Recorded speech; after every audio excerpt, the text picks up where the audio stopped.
Praise the Lord, hallelujah. परमेश्वर की स्तुति हो। Happy women's day. परमेश्वर ने आज का दिन हमारे लिए बनाया है। आइए, जब हम आज महिला दिवस मना रहे हैं तो इस महिला दिवस मनाने से पहले हम परमेश्वर की आराधना में और परमेश्वर की उपस्थिति में चले। अपने आंखों को बंद करें और छोटी सी प्रार्थना करके हम वचनों को शुरू करेंगे। प्रभु यीशु मसीह, हम तेरे नाम को धन्यवाद स्तुति करते हैं। पिता, तू अति महान, अति सहज से मिलने वाला परमेश्वर है। प्रभु, तू ही दया करता है प्रभु, इसीलिए हम जीवित है। पिता, हम धन्यवाद करते हैं पिता कि आज के दिन को तूने जो महिला दिवस मनाने के लिए हमें तैयार किया, इसलिए हम धन्यवाद करते हैं। आज जो वचन प्रभु महिलाओं के लिए आज मैं शेयर करूँ पिता, तो होने दीजिए कि हर एक महिलाएं अपने आप को उत्तम समझे, क्योंकि वो परमेश्वर की बनाई हुई रचना है और परमेश्वर की रचना का आदर करने वाले बने। धन्यवाद करते हैं पिता कि तूने हमें आज ये वचन दिया है और वचन से हम बात जब करें तो हर एक दिल यीशु के लिए तैयार हो जाए, ऐसा अनुग्रह हम मांगते हैं। धन्यवाद करते हैं। धन्यवाद के साथ यीशु मसीह में इस दुआ को मांगते हैं। पिता, सुनिए और ग्रहण कीजिए। आमीन। परमेश्वर का धन्यवाद हो कि जैसे आज मैं बताई कि आज हम लोग महिला दिवस मना रहे हैं, महिला दिवस को हम सेलिब्रेट कर रहे हैं। तो याद रखिए, महिलाएं परमेश्वर के नज़र में बहुत अमूल्य है, कीमती है, उसका कोई कीमत नहीं चुका सकता है। लेकिन हम महिलाएं ही अपने आप से अपने आप को घृणा करते हैं। कई ऐसी महिलाएं का सवाल है कि वो कहती है कि मैं स्त्री बन के क्यों इस दुनिया में आई, मैं लड़की बन के इस दुनिया में क्यों पैदा हुई। कई लोग अपने दुखों के कारण शायद इस बात को नकारना चाहते हैं कि मैं स्त्री बनने लायक की नहीं थी या स्त्री होके पैदा नहीं होना था। हम ऐसे सोचते हैं कई बार। लेकिन जो सवाल है सभी का, बहुत सारी स्त्रियों के सवाल है कि परमेश्वर ने मुझे एक स्त्री बना के, एक महिला बना के इस दुनिया में क्यों भेजा। लेकिन मैं आपको एक खुशखबरी बताना चाहती हूँ कि यीशु मसीह मुझसे और आपसे बहुत प्रेम करते हैं। इसीलिए उसने मुझे और आपको एक महिला बना के इस पृथ्वी पे भेजा। क्योंकि वचन में ऐसा लिखा है, अगर हम बाइबल को अच्छे से पढ़े, उत्पत्ति से अगर हम पढ़े, तो आदम पर परमेश्वर ने दया की। आदम को परमेश्वर देखा कि वह अकेला है और उसका अकेलापन दूर करने के लिए परमेश्वर ने एक स्त्री बनाया जिसका नाम था हवा। इसका मतलब क्या है? परमेश्वर मुझसे और आपसे बहुत प्रेम करता है, और जब हमसे प्रेम करता है इसीलिए परमेश्वर ने आदम की सुधि ली, और जब आदम की उसने सुधि ली तो उसके लिए एक हवा बनाए। उसी प्रकार इस पृथ्वी पर जितने पुरुष हैं उन सब के लिए परमेश्वर ने महिलाएं बनाई है, स्त्रियां बनाई हैं। और परमेश्वर हमसे इतना प्रेम करता है कि उन पुरुष को एक साथी देने के लिए मुझे और आपकी रचना किया है। तो हम अपने आप को छोटा ना समझें, क्योंकि वो मुझसे और आपसे बहुत प्रेम करता है।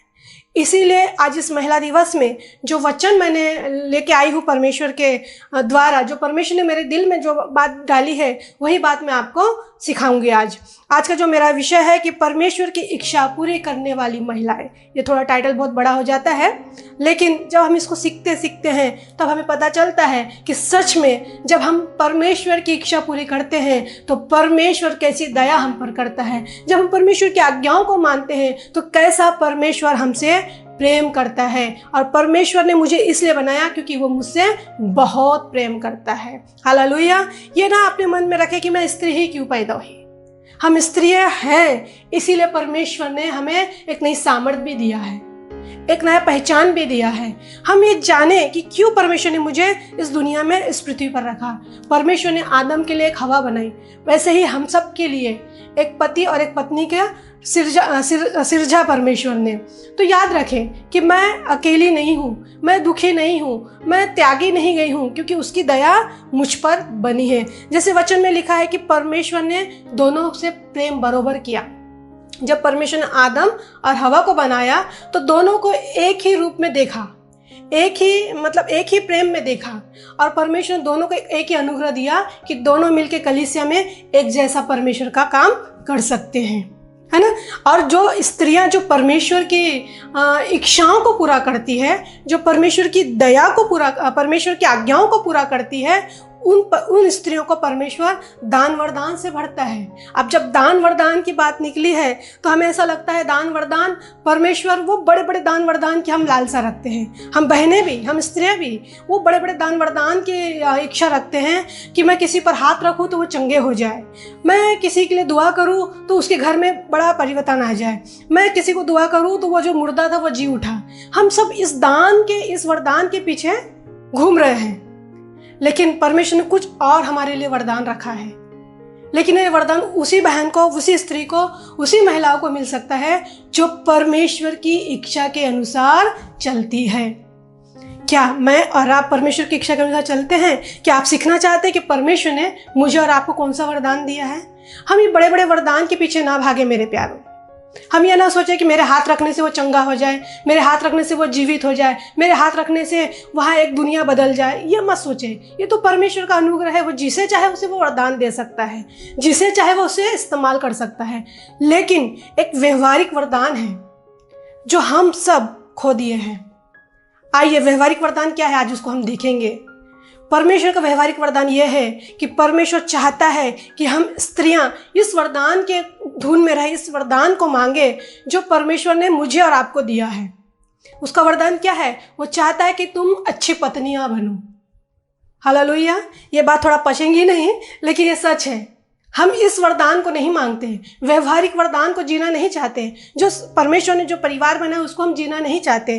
परमेश्वर चाहता है, नीति वचन 31 में जिस स्त्री के बारे में लिखा हुआ है कि वो कैसी स्त्री थी। मैं कई जगह विमेन सेमिनार में जाती हूँ और कई बार मुझे मौका मिलता है कि मैं जाके वहाँ प्रचार करूँ। तो अक्सर मैंने विमेन सेमिनार में देखी कि लोग रूत के ऊपर बोलते हैं, एस्तर के ऊपर बोलते हैं, दबोरा के ऊपर बोलते हैं और नीति वचन के 31 अध्याय के उस स्त्री के बारे में बोलते हैं। लेकिन और ऐसी बाइबल में और ऐसी स्त्री हैं जिनके बारे में लोग बहुत कम बात करते हैं। लेकिन आज मैं उनके बारे में बात करूंगी जिनके बारे में लोग बात नहीं करते। परमेश्वर जैसे कहता है, उन स्त्री के बारे में कहता है कि नीति वचन 31 की स्त्री क्या करती थी?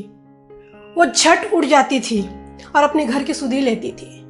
वो झट उठ के अपने परिवारों की सुधि लेती थी, अपने बच्चों की ध्यान रखती थी, अपने परिवार की देखभाल करती थी और एक अच्छी पत्नी होने का वो एक कर्तव्य निभाती थी। और ऐसा वचन में ऐसा लिखा है कि उसका पति उसके कारण सभा में बड़ा आदर पाता था, बड़ा सम्मान पाता था उस पत्नी के कारण। तो हम एक अच्छी पत्नी बनने का वरदान मांगे मेरे प्यारों। जब हम एक अच्छी पत्नी बनेंगे तो हमारा घर एक आशीषित घर कहलाएगा, परमेश्वर की उपस्थिति चलेंगी। हम दूसरा वरदान मांग सकते हैं परमेश्वर से कि परमेश्वर मुझे अच्छी माँ बना। परमेश्वर ने हमें संतान दे के ये बताया कि मैं तुमसे प्रेम करता हूँ। दुनिया में ऐसे कितने लोग हैं जिनके पास संतान नहीं है, लेकिन परमेश्वर ने मुझे और आपको संतान दे के ये बताया कि मैं तुमसे प्रेम करता हूँ और तुम्हें एक बड़ी जिम्मेदारी दिया हूँ। जो संतान मैंने तुम्हें दिया हूँ इस पृथ्वी पर उन्हें जीना सिखाया। हालेलुया। जीना सिखाए मेरे प्यारों, हम जीना नहीं सिखाते। एक स्त्री परिवार को बनाती है और एक स्त्री परिवार को बिगाड़ती भी है। तो स्त्री का भूमिका छोटा नहीं है। शायद दुनिया हमें छोटा सोचती होंगी, लेकिन मेरा परमेश्वर जो मुझसे और आपसे बहुत प्रेम करता है वो हमें छोटा या बड़ा नहीं करता। उसने तो पति और पत्नी को एक जैसा बनाया है, एक प्रेम में बनाया है। हमें अच्छी माँ बनने के लिए अनुग्रह मांगना चाहिए। कितनों को तो आज संतान नहीं है। वचन में ऐसा लिखा है, भजन संहिता में ऐसा लिखा हुआ है कि मैं बांझ को संतान देता हूँ, गर्भ का फल यहोवा की ओर से मिलता है। अगर उसकी ओर से हमें यह फल ना मिले तो हम माँ नहीं बन सकते हैं। तो माँ बनने का वरदान मांगे आप, अच्छी माँ बने और अच्छा काम करें। अच्छी बहू बनने का वरदान मांगे, रूत अच्छी बहू थी।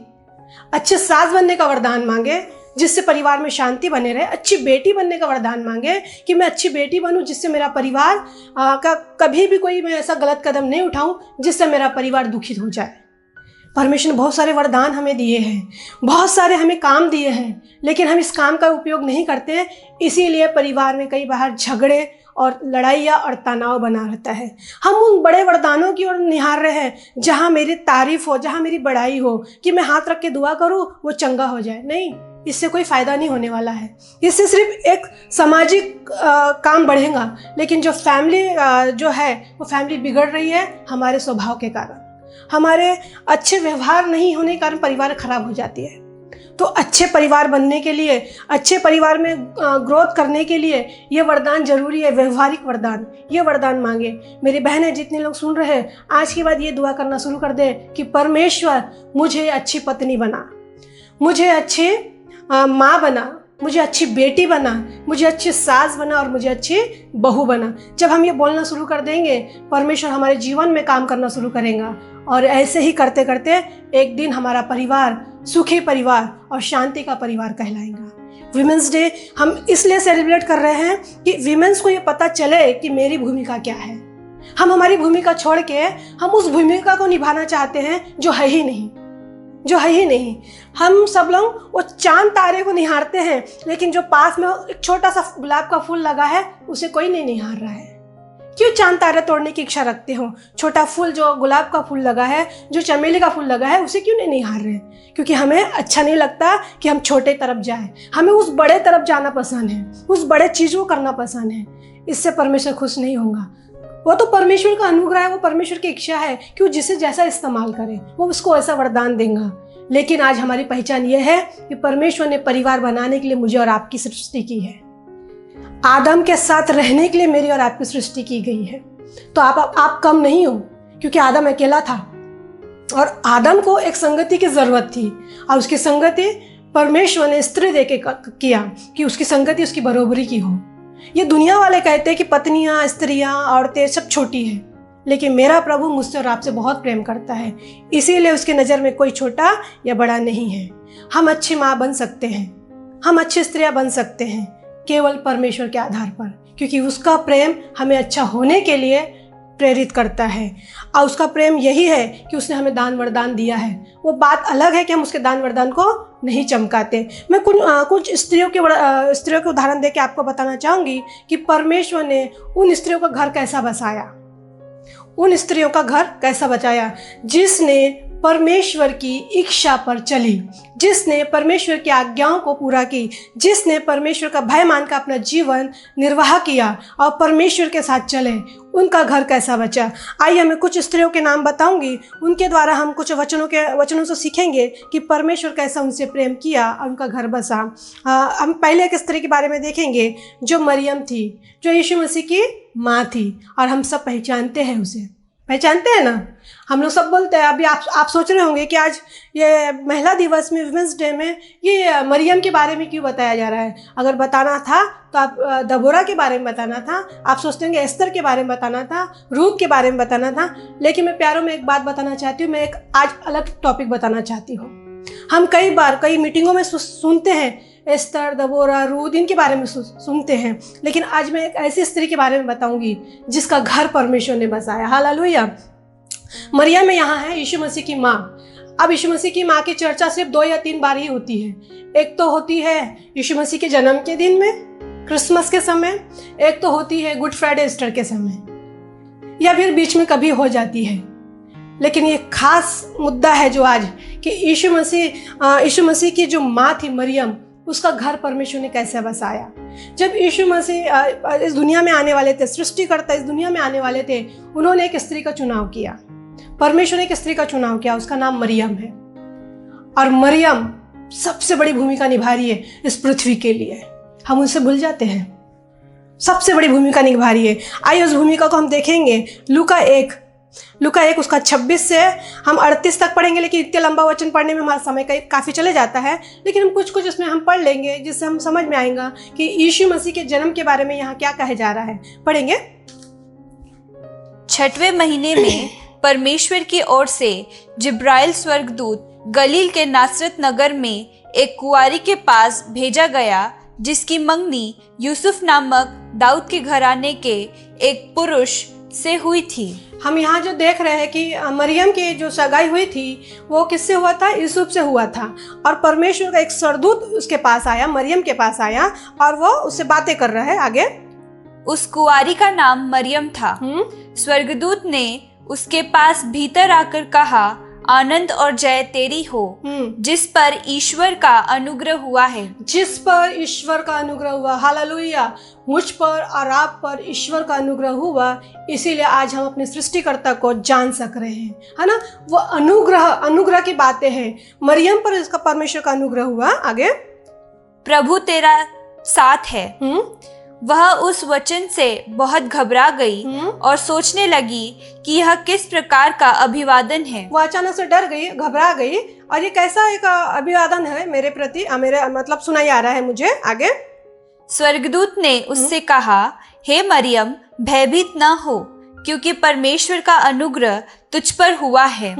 देख, तू गर्भवती होगी और तेरे एक पुत्र उत्पन्न होगा, तू उसका नाम यीशु रखना।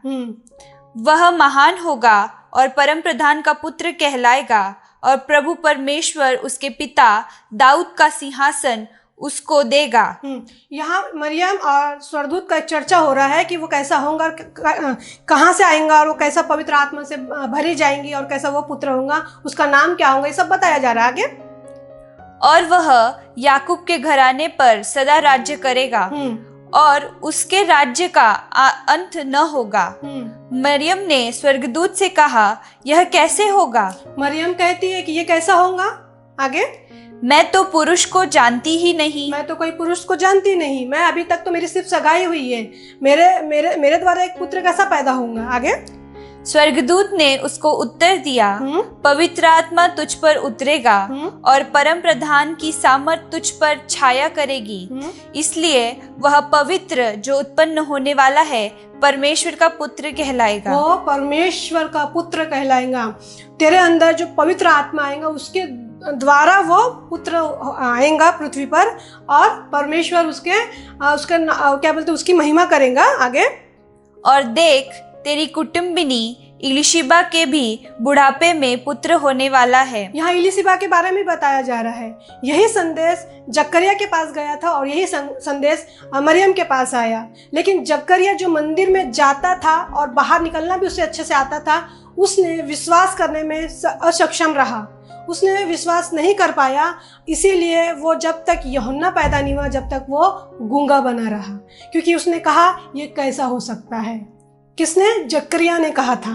लेकिन परमेश्वर स्वर्गदूत मरियम से बातें कर रहा है और वो कहता है कि तेरी जो कुटुंबिनी है जो इलिशिबा वो अभी गर्भवती है, उसका 6वां महीना चालू है। सोचिए, वो जो मंदिर में प्रवेश करता है, जिसे परमेश्वर के साथ संगति करने की आदत है, जिसे परमेश्वर के साथ बात करने की आदत है, उसने विश्वास करने में असक्षम रहा, उस बात को ग्रहण करने में असक्षम रहा। लेकिन ये एक छोटी लड़की, उनकी उम्र के हिसाब से काफ़ी छोटी है और ये पवित्र है, धर्मी है और परमेश्वर की नज़र में ईमानदार थी, और इसने देखी, इसने मान ली कि सच में परमेश्वर मेरे साथ है और उसने उस बात को स्वीकार करी। आगे, यह उसका जो बांझ कहलाती थी 6वां महीना है, क्योंकि जो वचन परमेश्वर की ओर से होता है वह प्रभाव रहित नहीं होता।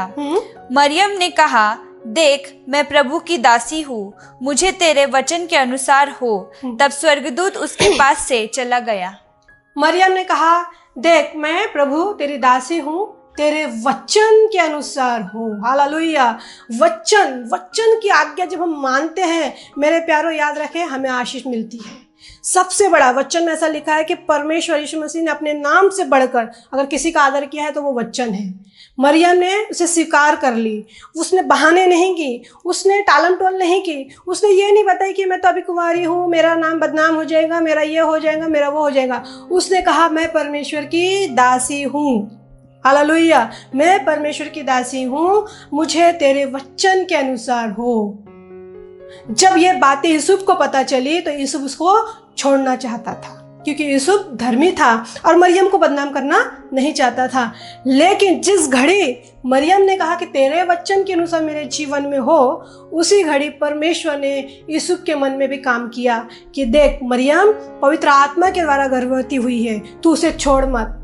और जब यीशु मसीह का जन्म हो चुका, उसके बाद मरियम और यूसुफ एक हुए, उनकी शादी हुई और उनके बाद अलग से संतान हुए। मेरे प्यारों, जो आज्ञा मानता उसका परिवार बसता है। मरियम ने बहुत बड़ी रिस्क उठाई थी कि एक कुंवारेपन में एक बच्चे को जन्म देना बहुत बड़ा रिस्क था, लेकिन याद रखें उसने परमेश्वर के वचन का पूरा पालन की, इसीलिए परमेश्वर ने यूसुफ को उसको छोड़ने नहीं दिया और उसका घर बसा। हालेलुया। मैं यही बताना चाहती हूँ, जो परमेश्वर की इच्छा के अनुसार चलती है, जो परमेश्वर की आज्ञाओं को मानती है, उन महिलाओं का घर कभी बिगड़ने नहीं देगा परमेश्वर। भले ही तकलीफ आएंगी, समस्या आएंगी, इतनी आसानी से नहीं होगा, लेकिन याद रखें आपके घर में शांति भी आएंगी, आपका घर बसेगा। परमेश्वर का धन्यवाद हो कि परमेश्वर ने हमें सिखाया इस वचन से कि हमें परमेश्वर की सुनना है, उसकी मानना है और अपने घर में शांति को ले आना है। मैंने बताया कि कुछ उदाहरण के द्वारा मैं बताऊंगी। हमने आज देखे कि मरियम ने कैसे जब यूसुफ के साथ उसका घर बसने के लिए परमेश्वर ने उस बात को पूरा किया, क्योंकि सिर्फ एक ही बात ये थी कि उसने परमेश्वर के वचन को मान ली। दूसरी और स्त्री के बारे में हम देखेंगे। दूसरी और एक स्त्री है, वो हमको निर्गमन में मिलेगी। निर्गमन की किताब निकाल लेंगे हम लोग, उसका पहला अध्याय, उसका 15 से 21। शिप्रा और पुआ नामक 2 इब्री भाइयों को मिस्र के राजा ने आज्ञा दी, जब तुम इब्री स्त्रियों को बच्चा उत्पन्न होने के समय प्रसव के पत्थरों पर बैठी देखो, तब यदि बेटा हो तो उसे मार डालना और बेटी हो तो जीवित रहने देना। यहाँ पे 2 दाहिया है, 2 स्त्रियां हैं जो दाहिया का काम करती थी। मतलब जो स्त्री गर्भवती होती थी, उनकी डिलीवरी का जो समय आता था तो ये दाहिया जाके उनकी डिलीवरी करवाती थी। तो फिरौन का एक राजा था, उसने इन दोनों दाहियों को अपने पास बुला के इन्हें कहा कि जब भी इन इब्री स्त्रियों को अगर संतान उत्पन्न होती है, उस घड़ी अगर उनको बेटा होता तो उसे मार डालना और बेटी होती तो छोड़ देना। पता है क्यों? क्योंकि वो चाहते थे कि इनकी जो ताकत है, बेटों को मार डालना और लड़कियों को हमारे लिए छोड़ देना। जब लड़कियां इनकी बड़ी हो जाएंगी तो ये हमारे गुलाम बन जाएंगी, हमारे सुख विलास की चीज़ें बन जाएंगी। ये इस टाइप में ये लोग सोचते थे। कौन? ये फिरौन के लोग। और फिरौन के राजा ने आज्ञा दिया, क्या आज्ञा दिया? कि उनको तू मार डालना, जिनको बेटा होगा उनको तू मार डालना। लेकिन ये दाहिया परमेश्वर का भय मानती थी। आगे हम पढ़ेंगे वचन में कैसा बता रहा, पढ़े आगे। परंतु वे धाइया परमेश्वर का भय मानती थी, इसलिए मिस्र के राजा की आज्ञा न मानकर लड़कों को भी जीवित छोड़ देती थी। परमेश्वर का भय मानती थी, इसीलिए वो धाइया लड़कों को भी देख के छोड़ देती थी। हालेलुया। ये जो भय जो शब्द है, जो इच्छा परमेश्वर की पूरी करने की जो एक हमारे अंदर जो एक कल्पना उठती है, एक मतलब मन तैयार हो जाता है, यही हमें जय दिलाता है ना। ये धाइया क्या करती थी? परमेश्वर का भय मानती थी और राजा का भय नहीं मानी, इसीलिए उनकी आज्ञाओं को नहीं मानी और उन्होंने जिनका लड़का भी होता था उन्हें वो छोड़ देती थी। आगे। तब मिस्र के राजा ने उनको बुलवा कर पूछा, तुम जो लड़कों को जीवित छोड़ देती हो तो ऐसा क्यों करती हो? ऐसा क्यों करती हो तुम? मेरी आज्ञा क्यों नहीं मान रही हो? क्यों लड़कों, जब लड़का उनका पैदा होता तो तुम जीवित क्यों छोड़ देती हो? आगे। धाइयों ने फिरौन को उत्तर दिया, इब्री स्त्रियां मिस्री स्त्रियां के समान नहीं है। वे ऐसी फुर्तीली है कि धाइयों के पहुंचने से पहले ही उनका बच्चा उत्पन्न हो जाता है। उनका बच्चा उत्पन्न हो जाता था, धाइयों की उनकी जरूरत नहीं पड़ती थी। हमारे पहुंचने से पहले ही उनको बच्चा हो जाता था और वो चलने और फिरने लगती थी। आगे। इसीलिए परमेश्वर ने धाइयों के साथ भलाई की और वे लोग बढ़कर बहुत सामर्थी हो गए। इसलिए कि धाइया परमेश्वर का भय मानती थी, उसने उनके घर बसाए। इसीलिए परमेश्वर ने उसके घर बसाए। किनके? वो धाइयों के घर बने रहा परमेश्वर के नज़र में। और परमेश्वर ने उन राजाओं से भी उनको बचाए रखा, क्योंकि अगर राजाओं को ये बात पता चल जाती थी कि ये छोड़ देती है तो उन्हें शायद मरवा डाला जाता था। लेकिन परमेश्वर ने इन धाइयों के अंदर एक बात देखी कि ये परमेश्वर का भय मानती है, ये मेरे लोगों को नाश नहीं करती, मेरे जो संतान उन्हें नाश नहीं करती, मारती नहीं है, ये मेरी आज्ञाओं को मानती है। इसीलिए वचन में आखिरी वचन 21 में ऐसा लिखा है कि धाइयों का भी घर बसाया गया। हालेलुया। ये बहुत अच्छी बात है मेरे प्यारों, हम स्त्रियों के लिए, हम बहनों के लिए, कि हम अगर परमेश्वर की आज्ञा माने, मेरा और आपका घर बसा रहेगा, मेरा और आपके परिवार का घर बिल्कुल बना रहेगा। इसमें दुष्ट का कोई योजना नहीं काम आएगी। काम सिर्फ यही करना है कि हमें परमेश्वर की आज्ञाओं को मानना है, उसकी इच्छाओं को पूरा करना है। हमने देखे मरियम ने कहा, तेरे वचन के अनुसार मेरे जीवन में हो, है ना। यहाँ ये सिप्रा और ये जो पुआ है, वो क्या करती है? वो भी परमेश्वर की डर मानती थी, इसीलिए वो लड़कों को नहीं मारती थी। तीसरे मिस्त्री के बारे में देखेंगे, वो है रूत और नॉमी। रूत और नॉमी, उसके लिए हम निकाल लेंगे रूत की किताब, उसका पहला अध्याय, उसका 14 से 16 पढ़ेंगे कि रूत कैसे अपने सास के साथ ईमानदार थी और नॉमी कैसे अपने बहू के साथ ईमानदार थी, और परमेश्वर ने फिर रूत का घर कैसा बसाया। आगे पढ़ेंगे वचन। तब वे फिर से उठी और ओरपा ने तो अपनी सास को चूमा, परंतु रूत उससे अलग न हुई। नामी की दो बहू थी, एक ओरपा और एक रूत, और ये दोनों विधवा हो जाती है। ये दोनों विधवा हो जाती है और विधवा होने के बाद नामी भी विधवा हो जाती है। तो नामी उनको सलाह देती है कि तुम अपने अपने घर चले जाओ, अपने अपने घर चले जाओ, तुम दूसरा शादी कर लो, अपना परिवार बसाओ। लेकिन ओरपा तो उसे छोड़ के चले जाती है। आगे पढ़े। तब उसने कहा, देख, तेरी जेठानी तो अपने लोगों और अपने देवता के पास लौट गई है। रूत को कहती है उसकी सास कि देख, तेरी जेठानी तो अपने लोगों और अपने देवता के पास लौट गई है, इसीलिए तू अपनी जेठानी के पीछे लौट जा। तू भी अपने जेठानी के पीछे लौट जा। रूत बोली, तू मुझसे यह विनती न कर। रूत इतनी प्यार करती थी अपने सास से कि वो कहने लगी कि तू मुझसे ये विनती न कर। उसे अपने विधवापन की चिंता नहीं थी कि मेरे साथ क्या होगा, मैं इस बुढ़िया के साथ रह के अपना जीवन कैसा बिताऊंगी। उसने वो चिंता नहीं की। उसने ये चिंता की कि तू मुझसे ये विनती न कर कि मैं अपने देवताओं के या अपने कुल वालों के घर लौट जाऊं।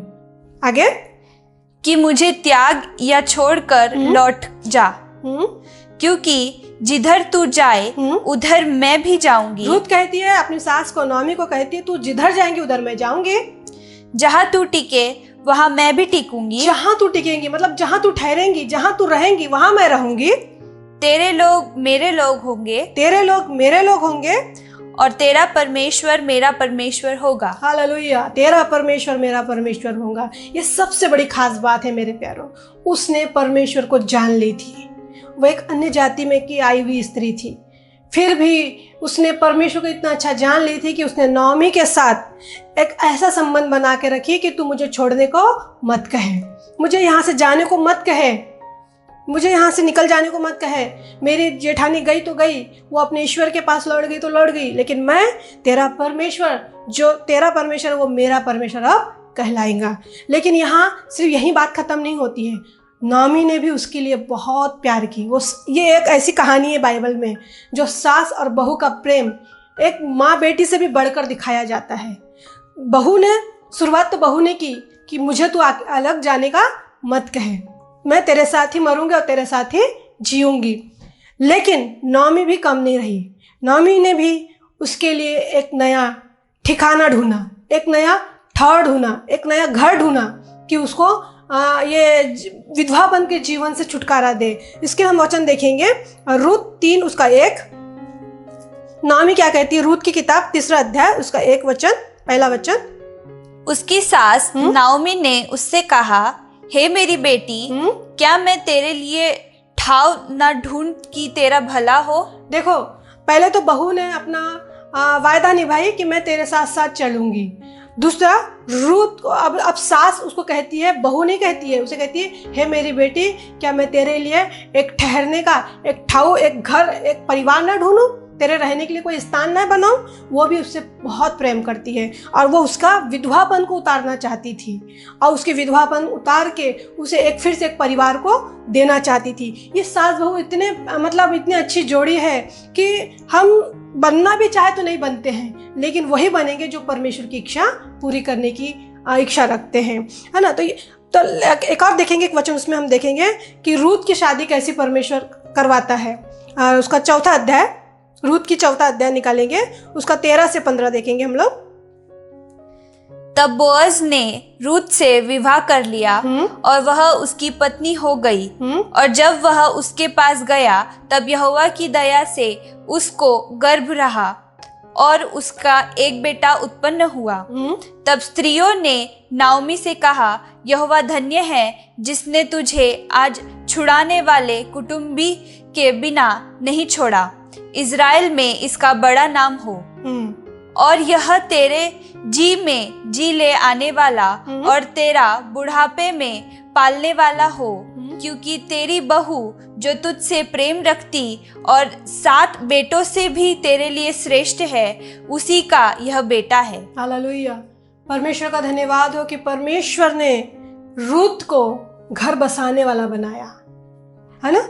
उसने क्यों उसका घर क्यों बसा? क्योंकि उसने परमेश्वर का हाथ नहीं छोड़ी। उसने पहले ही नॉमी को कह दी थी कि तेरा परमेश्वर मेरा परमेश्वर होगा, और उसके साथ साथ उसके यहाँ लौट आई। और जब लौट आई तो सास ने भी देखी कि ये मेरी बहू मुझसे कितना प्रेम करती है, और उसका प्रेम देख के सास ने भी कही कि तेरी अब मैं शादी करवा देती हूँ, तेरे लिए मैं एक घर बनवा देती हूँ, एक परिवार दिला देती हूँ। तब उसने उसका जब एक शादी होती है, उसका जब बोझ के साथ शादी होती है, और शादी होने के बाद उसे एक संतान होती है, और जब सारे लोग उससे मिलने आते हैं, वो बच्चों को देखने आते हैं, तो लोग कहते हैं कि देख तेरा परमेश्वर ने तुझे अनाथ नहीं छोड़ा, मतलब बिना संतान का तुझे नहीं रखा, आशीष दिया है ना।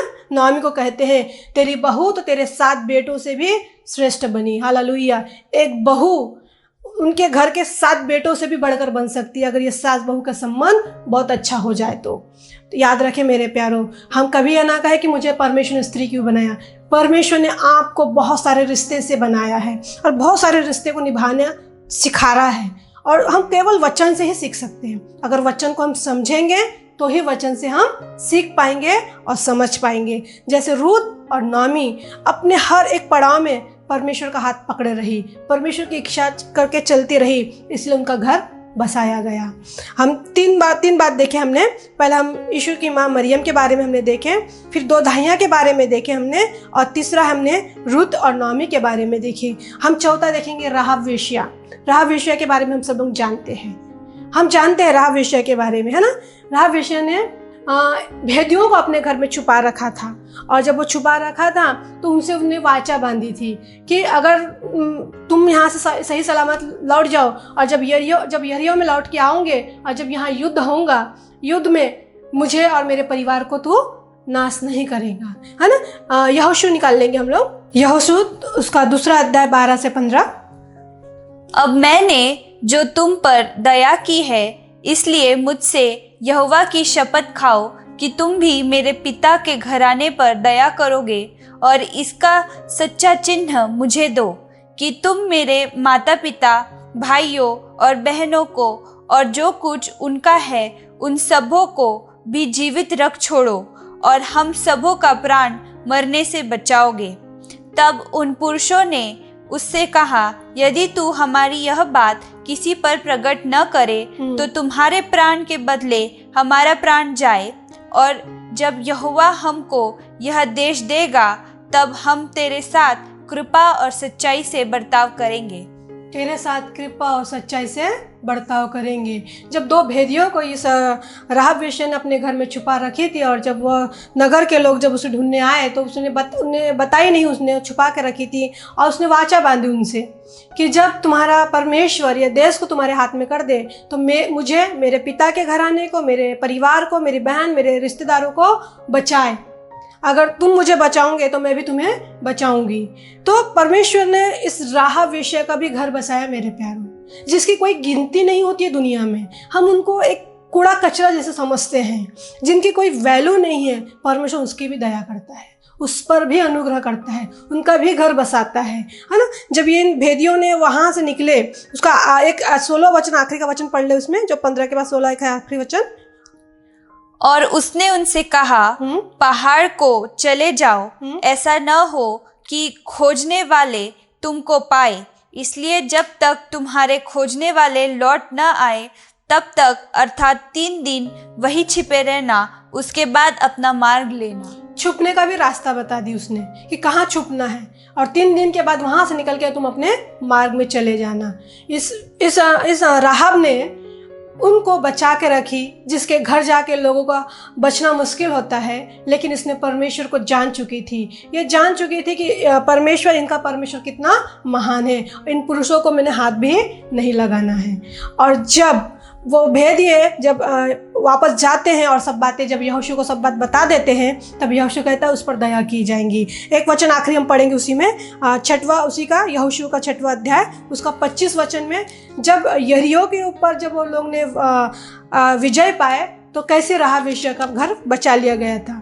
यहोशू 6वां अध्याय, उसका 25 वचन।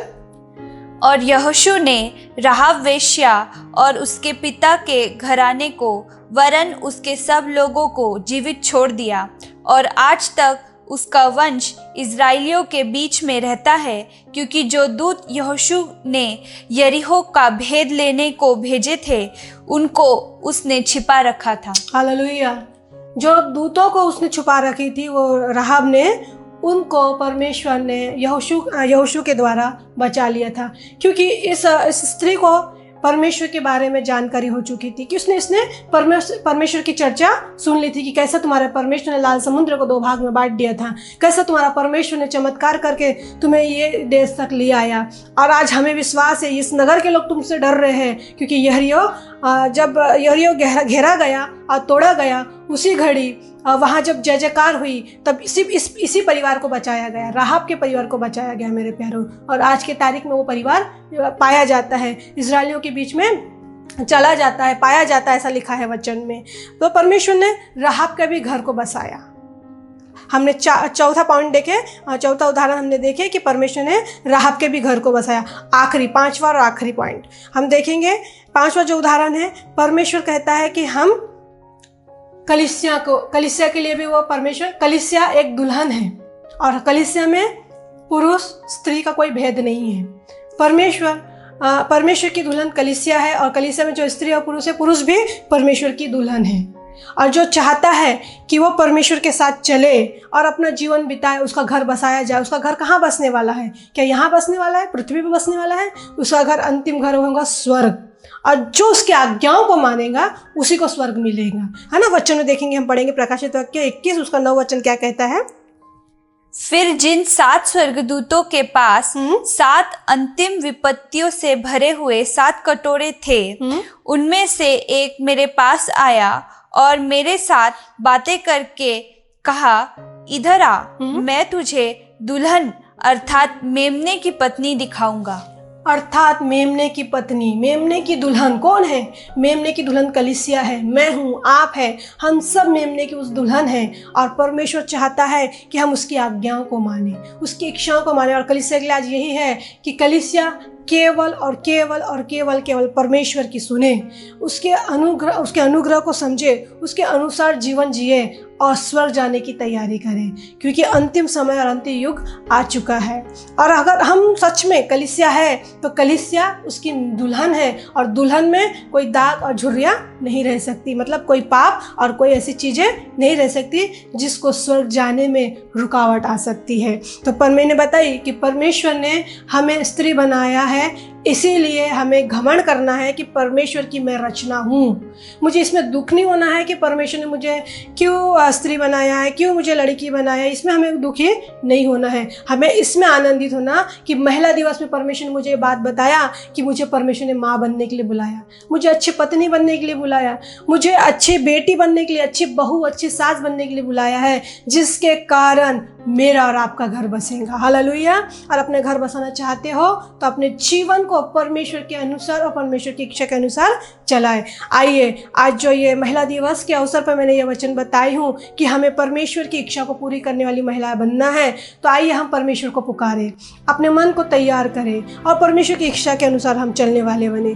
कुछ दिन पहले परमेश्वर ने मुझे एक सपना दिखाया था, और उस सपने में मुझे बताया था कि कोई ऐसी बहन है जिसको 14 साल हो चुके हैं, उसको आज तक संतान नहीं है, और उसके लिए मैं दुआ कर रही हूँ और परमेश्वर से संतान देने जा रहा है। मुझे नहीं पता वो कौन है, लेकिन अगर आज ये संदेश आप मेरी बहन कोई सुन रहा है और जिसकी शादी को 14 साल हो चुके हैं, उनको संतान नहीं है, मैं विनती करती हूँ कि वो बहन के घर में परमेश्वर जल्द से जल्द संतान देने जा रहा है। अगर आपके परिवार में कोई ऐसा मेंबर है जिसके घर में संतान की आशीष अभी तक नहीं है, सिर्फ आपको एक काम करना है कि परमेश्वर की इच्छा मांगे, परमेश्वर की इच्छा के अनुसार चले, परमेश्वर का डर और भय रखें और परमेश्वर के आज्ञाओं को पूरा करें। निश्चय परमेश्वर आपके घर में संतान देने जा रहा है। यह महिला दिवस में परमेश्वर आपको ये संतान की आशीष के बारे में बताया है। आइए हम अपनी आंखों को बंद करेंगे और दुआ करेंगे।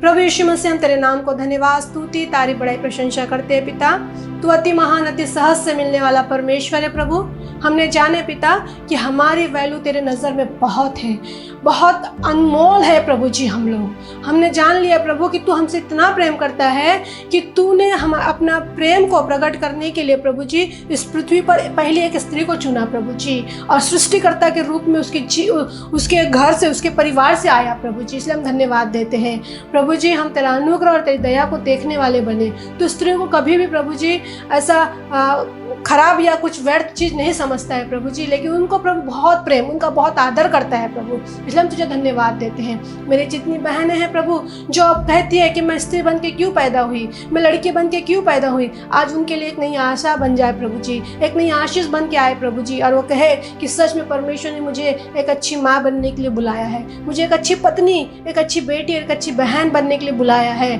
और मुझे वो काम पूरा करना है। हमें प्रभु तेरे दान वरदान की ज़रूरत है प्रभु, हमें परिवार को समझ के लेके चलने की ज़रूरत है पिता। ऐसा अनुग्रह से हम दया मांगते हैं। आइए प्रभु, एक एक के परिवार में आइए प्रभु, और एक एक के जीवन में आइए प्रभु। जो निराशा से गुजर रहे हैं उनके घर में प्रभु आशा दीजिए, और जिस बहन को प्रभु जी आज तक संतान नहीं है प्रभु, आज हम विनती करते हैं यीशु नासरी के नाम में प्रभु उनके घर में प्रभु तू संतान दे, क्योंकि तेरा वचन कहता है गर्भ का फल यहोवा की ओर से मिलता है। अब गर्भ केवल तू ही दे सकता है। उनके गर्भ में जो भी गड़बड़ियाँ है, जो भी रुकावट है, तू सृष्टि करता है, तू सुधारेगा प्रभु। इसी वक्त उनके घर में संतान की आशीष आएंगी, हम विश्वास करते हैं प्रभु जी। हम दया मांगते हैं कि हम तेरी आज्ञाओं को मानने वाले बने, तेरी इच्छाओं को पूरा करने वाले बने, और तेरे प्रभु भय में हम चलने वाले बने, जिसके कारण हमारा घर बसा रहा है प्रभु, जिसके कारण हमारा घर में हमारे बच्चे सुख शांति से रहने वाले बने, हमारा परिवार प्रभु परमेश्वर का भय मानने वाला बने। ऐसा अनुग्रह हम मांगते हैं, धन्यवाद करते हैं। सारा आदर गौरव महिमा हम तुझे देते हैं। यीशु नासरी के नाम से दुआ को हम मांगते पिता, सुनिए और ग्रहण कीजिए। आमीन।